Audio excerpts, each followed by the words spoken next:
Well, Health and Human Services Secretary nominee RFK Jr. is being accused of fat shaming after he's been encouraging Americans to embrace healthier lifestyles instead of weight loss drugs. Most people who have diabetes or pre-diabetic can be cured with good food. And if they choose instead to be cured by Ozempic, the government then pays $1,500 a month for the rest of their lives. And with a fraction of that, we could give everybody organic foods 3 meals a day in this country.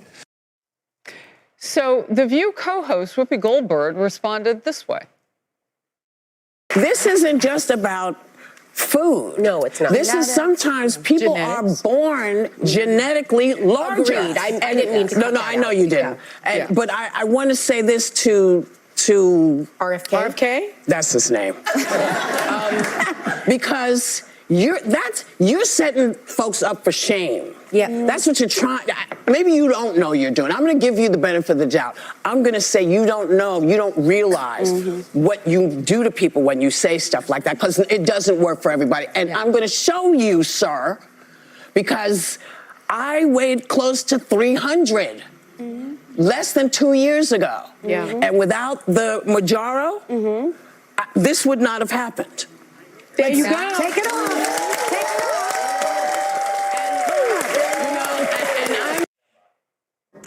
Well, there is a doctor on the house today. Well, as a radiologist, I see everyone's insides and outside. And I can tell you that we actually are, for the far majority of us, created equally when it comes to our insides. Now, Whoopi Goldberg is correct that there are some genetic and familial predispositions to people being overweight, specifically metabolic syndrome and some others. But RFK Jr. is also correct, and I apologize, but the truth hurts. A lot of it has to do with our lifestyle factors. And unfortunately, what you see in especially low-income areas, access to healthy foods is just not there. They're certainly not affordable. They don't get to go to their local market and get the organic foods. And in fact, they get the high processed, cheap stuff.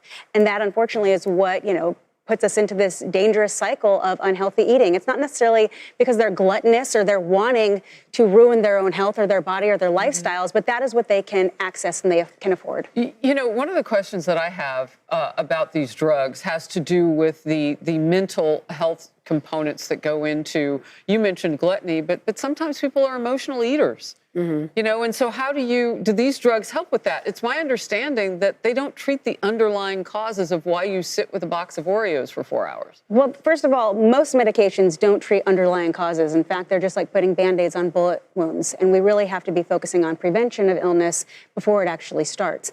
These medications, they are certainly coming with risks. I personally believe that they're being widely overutilized. And we do have to have some fundamental policy being put into place to help people try to live healthier lifestyles. And the people who can, they are taking these medications, but they're also changing their lifestyles. They're exercising, they're eating healthier. Right. But for a lot of people, they're not. And they certainly are not, they're not going to help the underlying mental health issues. And in fact, they've been investigated that they're making mental health issues worse in some people taking these medications. So RFK Jr. on weight loss drugs now, can we pop that up? The first line response should be lifestyle. That's exactly what Dr. Saphier is saying. It should be eating well, making sure that you don't get obese and that those, meaning the weight loss drugs, have a place. Ian. Yeah, I don't remember Whoopi Goldberg being upset with Michelle Obama's school lunch plan back in 2010. There was no fat shaming there. It's always the person delivering the message for the left than it is the message. And I think that, as we've talked about, this is something that can be, in large cases, helped with lifestyle changes, right? I mean, not only by things like exercising and eating right do you improve your physical condition and your overall health, you also improve your mental condition and your mental health. I mean, it just, for people that exercise regularly, they know this. They know, nothing, when you have a good workout to start a day or a run or whatever, you feel energized during that day. If you're just resorting to, well, my first try is going to be this drug or that drug, you're losing a lot of benefits mentally as well as physically and what you could do to preserve your life going forward. Look, I want to talk about the politics of this because it seems that as Donald Trump is putting candidates up for different secretary, cabinet positions, so on and so forth, that there is a natural push. This sort of can be put in that box, Tammy, although Whoopi shared her personal experience with weight loss. So we ask in our Fox poll, would you confirm RFK Jr. as the Health and Human Services Secretary that Trump has chosen? 48% of Americans would, in fact, confirm RFK Jr. as HHS Secretary. Tammy.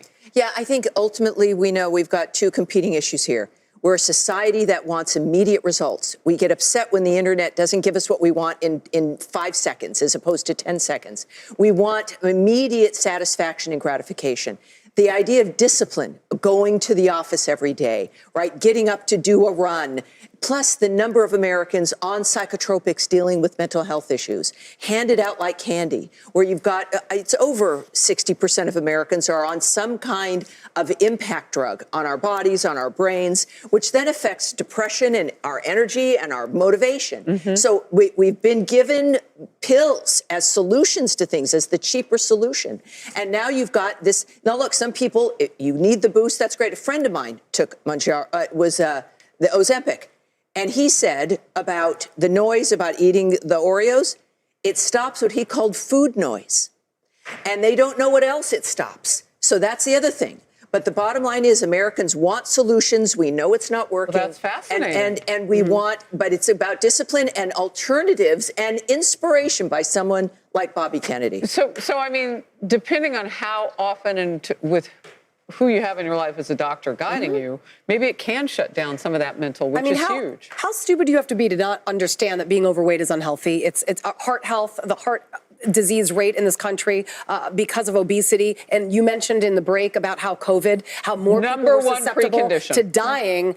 Having COVID was being overweight. So this isn't fat shaming. This is wanting a healthy America. Right now, we have an obese America. The number of overweight people in this country are astronomical. I too have lost weight. I remember what it felt like to be overweight. It was an awful feeling. So I can speak on behalf of those that have been struggling with weight loss and yo-yo dieting my entire life. It sucks. I mean, it just does not feel comfortable, but you feel so much healthier. Get out there and exercise. That's what parents need to be teaching kids. Kids are on their iPads or on their iPhones. We're raising future fat kids, honestly. And I'm not fat shaming. I just see so many children that are overweight, and I think that's so unhealthy. Well, you got to start them young. The data backs up everything she's saying, but I also want to say it's very unfortunate what they're doing, like on The View and other ones, where all they're doing are praising these medications. While they do have a place for some people, there are also some serious consequences with it. And just in the last month came out that some breast cancer patients, their chemotherapy is not as effective if they're on these medications. Yeah, we just don't know. We really don't. We have to move forward with caution. Yeah, that's what I was saying. Depending on who you have in your life as a doctor is really particularly important. Look, I'm glad we're having the conversation